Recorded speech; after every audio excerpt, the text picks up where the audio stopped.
Hi, I'm Maya from Bookworm Dreams and welcome to a new video.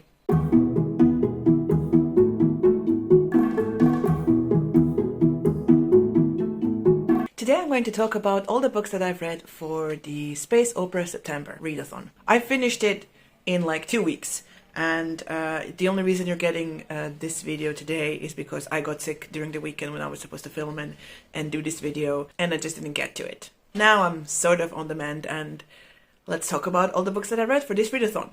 So if you watched my TBR, you saw that I put 5 books on my TBR, and I read 5 books, but I replaced one of them. I replaced it because I just got to it quicker, and I'm reading the replaced one right now. So let's just go through the books. So the first book I want to talk about is Rubicon by J.S. Dewis. I still don't know how to pronounce the author's name, which is ridiculous. I heard it on the audiobook, but I just forgot right now. This is a book I use for 2 different prompts, but still. So if you want to know all the details, just go down below and watch the TBR video. So in this story, we follow Adrienne Valero, who is a soldier that can't die.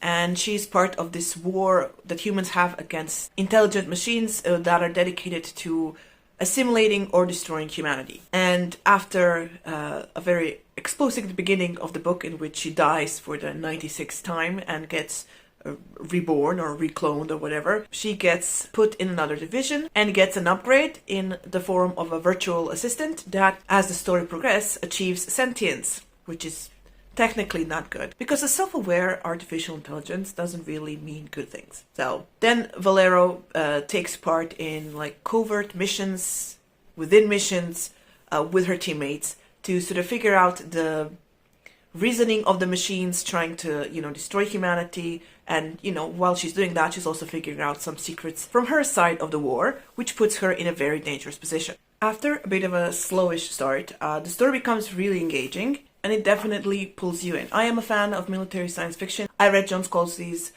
Old Man War series, which shares some elements with this story as well. And this book does a really good job depicting sort of life in the military and the trauma of war, especially the trauma that our main character is, suffering through and, is being subjected to because of her repeated rebirths. And the action scenes are really, really well done. I also enjoyed the character development of our main character, Adrienne, and because she has become very, not jaded, but sort of jaded, yes, dead inside, and she doesn't like her life, and she's trying to find a way out of it. So the way she sort of leverages her new position and, her participation in this undercover missions is with the promise of being able to die at some point, of them somehow reversing the technology that she has to make her, like, not come alive after she gets killed by whatever. So now in this new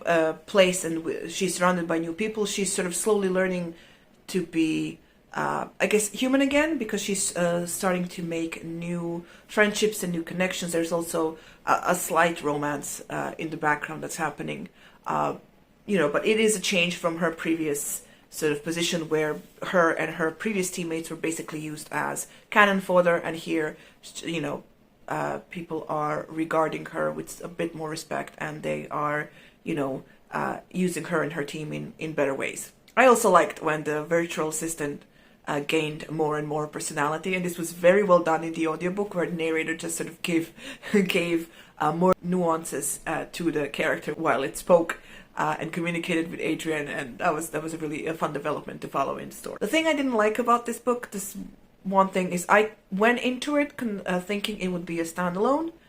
And, the first 70-80% of the book were really, really enjoyable. I really had a lot of fun. But when the sort of last action thing started happening, and you realize that things won't be resolved at all, like the sort of bad guys that we discover along the way are not going to be stopped. The mystery of the machines is also still sort of there. And, the ending becomes a little bit unsatisfactory. After reading it, I did some checking, and it turns out it's going to be a series. So, yay, but you should be aware of that when you start this book, that it's not a standalone and things will not get resolved. overall, I enjoyed it. I've read the author's previous works and also enjoyed it as well, so I'm looking forward to the sequel. The second book I read is Chilling Effects by Valerie Valdez. This is a debut space opera story in which we follow Captain Eve Innocente and her crew, who basically work in a cargo ship, and they are ferrying things from one side of space to another.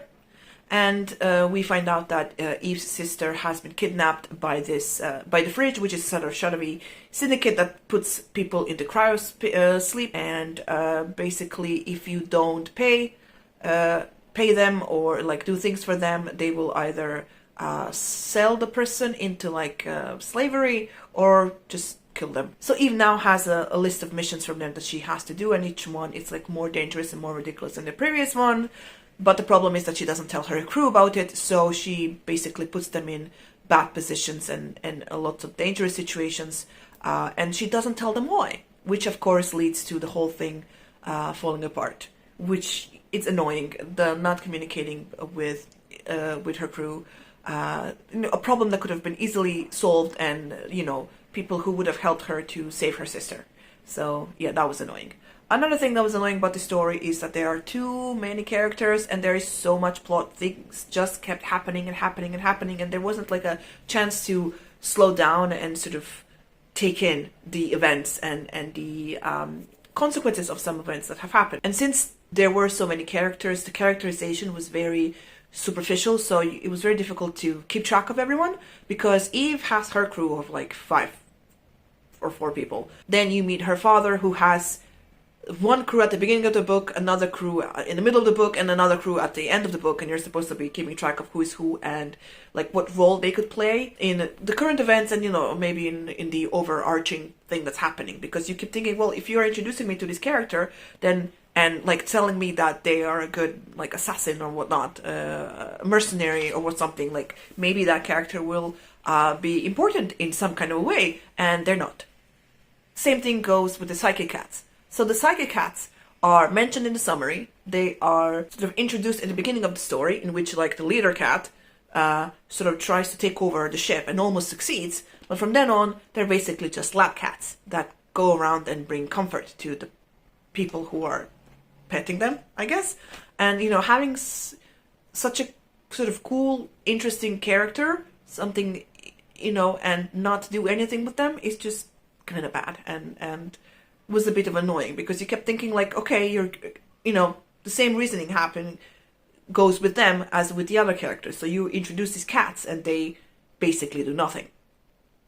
Why? And also, there is some toxic family relationships going on, because I'm going to spoil this for you, so if you don't want to be spoiled for this book, just skip to the next part of the video. So the whole premise is sort of set on Eve's sister being kidnapped. In the middle of the book, we find out that this was not the case. The case was that Eve's sister is like some kind of a spy or works for some governmental spy agency, whatnot, and she is supposed to infiltrate this syndicate, this criminal organization, and she does so by basically giving up her sister, instead of just not giving her up, but basically using her and her situation to her benefit, and doesn't apologize ever. And she's like, yeah, I used you, that's what I did, and nothing comes from this sort of conversation about like, well, that's totally fucked up and you shouldn't have done that. Another example of a toxic family relationship is the relationship that Eve has with her father, who at some point steals her ship, her home, and scatters her crew, puts her in dangerous situations, and just makes her life more difficult than it needs to be. The sister does the same thing, because at one point she puts Eve in cryosleep for a year, which basically puts a pause on like a budding romantic relationship and like all her friendships and with her crew members who are supposed to be her family or whatnot, and just fucking ruins her life, and none of that gets addressed. One of the crew members just mentions, who is a doctor, I think, that this is fucked up, but none of it gets addressed, like, ever, other than that. And it was just so annoying to read, and I don't want to read that kind of a thing, so I'm not going to continue on with the series. Next, I read Aurora Blazing by Jessie Michalek. I cannot say her name today. So this is book 2 in the Consortium Rebellion series, and this is a world in which Earth is ruled over by aristocratic sort of families. You have like the main families and like a lower lesser family or whatnot. Basically, each member of the family is there to help the family regain their top status or like level up. And they do that by helping in the family business or by, you know, helping in whatever war the family is currently engaged in. So in this series, we follow the children of the von Hassenberg family as they get into trouble with the patriarch of the family, uncover some plot that affects, you know, the family business or the war that the family is currently involved in. And then they thwart the plot or whatever is happening or fix it with the help of a handsome, brooding, very capable, which means superhuman, romantic interest. In the first story, we followed Ada and Locke, and this one we follow Bianca and Ian. Bianca, who has trauma from her previous marriage, she's, you know, did the family duty and married some dude her father told her to, and that dude turned out to be very, very awful to her and basically emotionally abused her and traumatized her and experimented on her. He literally turned the nanobots that she has inside her into like receptors of signals, so she can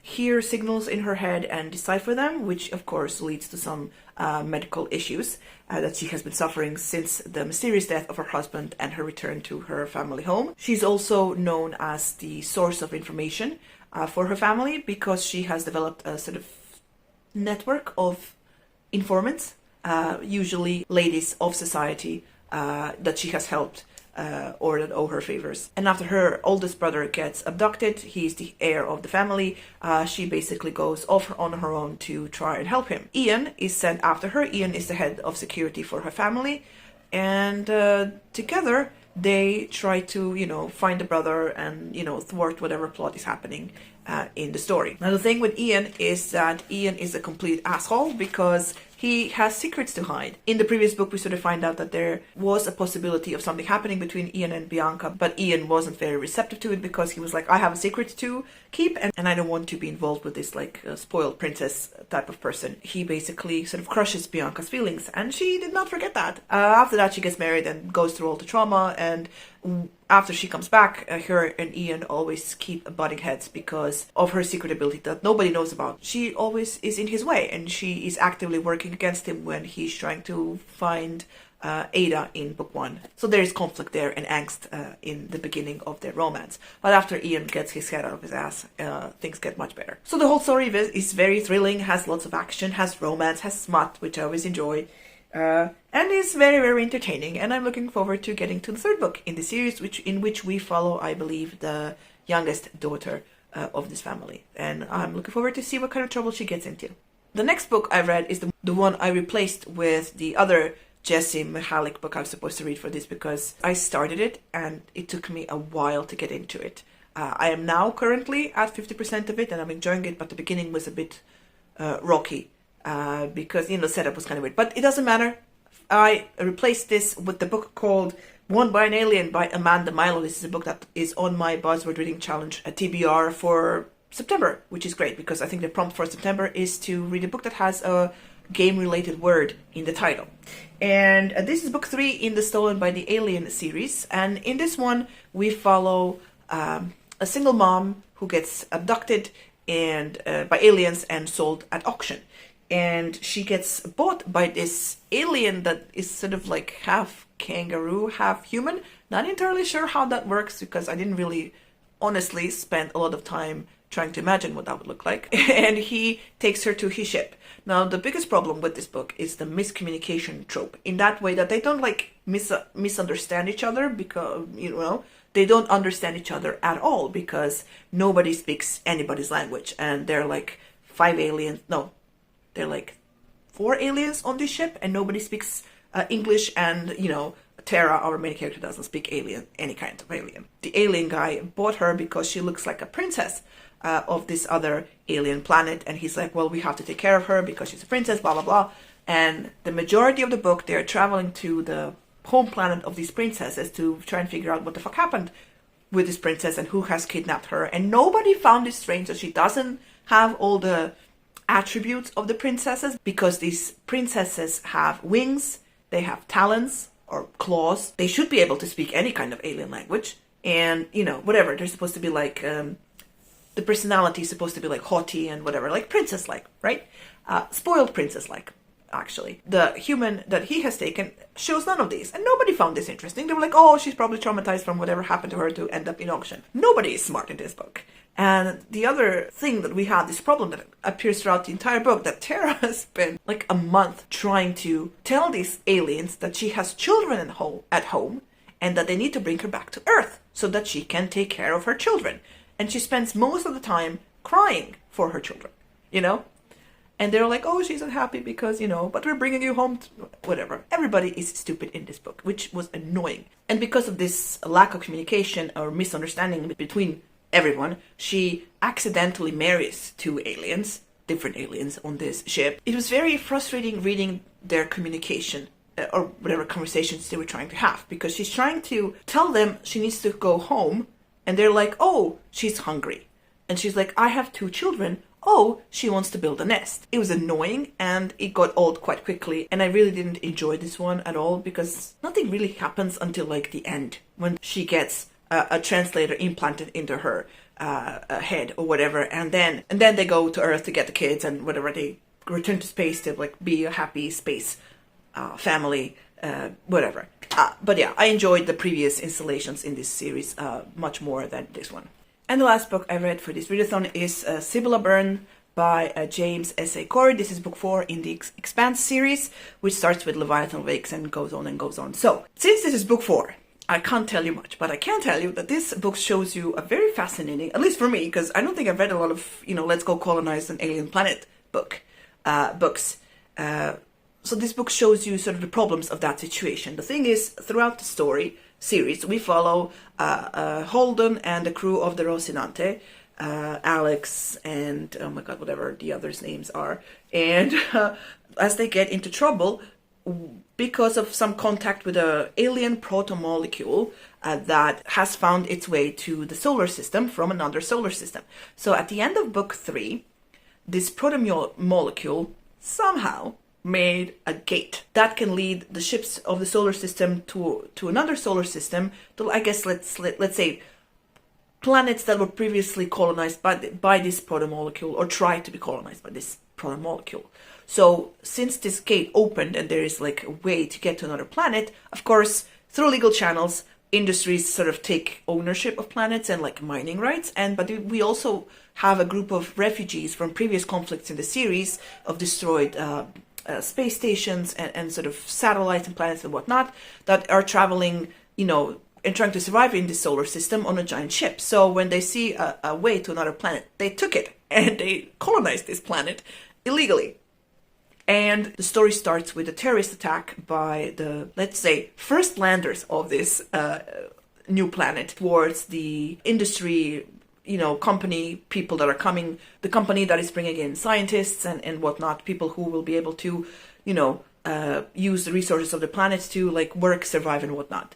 And Holden gets sort of brought in by the two political governing people of the solar system, one of them being Earth and the other being the IPO, which are like former terrorists, but now they're like much more. He's sort of sent there to help broker peace between the two entities on the planet, but that does not work at all because Holden is Holden and he tries to be neutral, but he's like against establishments and whatnot. So that sort of comes out throughout the story. Another big problem for the story is the fact that the proto-molecule is alive and well and they're trying to fucking destroy everyone on this planet for some reason. This whole story really shows you the problems of colonization, fact, coming into a different planet and not taking precautions and, you know, from, you know, let's say local fauna and flora and the consequences of that.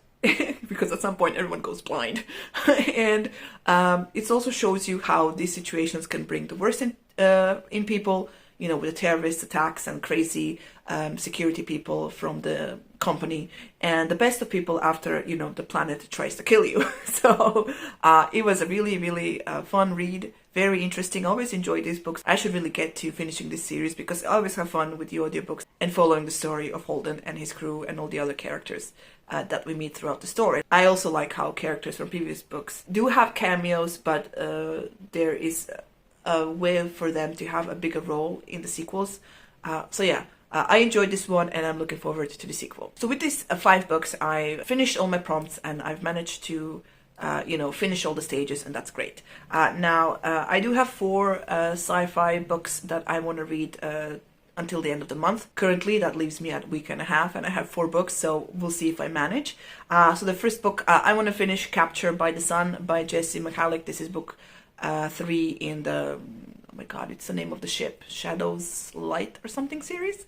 So I'm halfway through. Hopefully we'll finish it today or tomorrow. I want to read The Cruel Stars by John Birmingham. In this story, if I manage to understand the summary correctly, we follow a motley crew of 5 unlikely flawed heroes who are trying to fight off previously thought dead space Nazis. Well, they're not space Nazis because they're humans. So because the world created a group of like human purists, and they sort of started to genetically modify themselves and genetically and cybernetically modified themselves, and they killed 1 billion people but left, and they were thought to be dead, but they are now back, and our motley crew has to fight them and destroy them. We'll see. It's book 1 in a series, so probably won't happen in only 1 book. Then another thing I want to read is Fortune's Paw by Rachel Bach. In this one we follow Devi, who starts working as a security officer in a ship that is sort of known for constantly getting into trouble, and she thinks that working on the ship will help her in her grand plan for her life. But I guess the trouble stuff will be very interesting, and there's supposed to be some romance in it, so we'll see what happens. And the last book I want to get to is Bloodchild and Other Stories by Octavia E. Butler. This is a collection of speculative fiction by this author. I know nothing about this. I only know that Bloodchild was a short story that won the Hugo and the Nebula Awards. I'm assuming it will be really good and really interesting. That's my TBR for the rest of the month. We'll see how much I get to. I have other things that I have to read, but this is like the sci-fi stuff that I want to focus on for the rest of the month. So that's it for this video. If you have participated in this readathon and you want to share your thoughts about the books you've read or about the books I've read, please do so down below in the comments. There are some links in the description box for you to check out. If you haven't already, please subscribe to the channel. If you like this video, please press the like button. And that's it. Thank you so much for watching, and I will see you in the next video. Bye!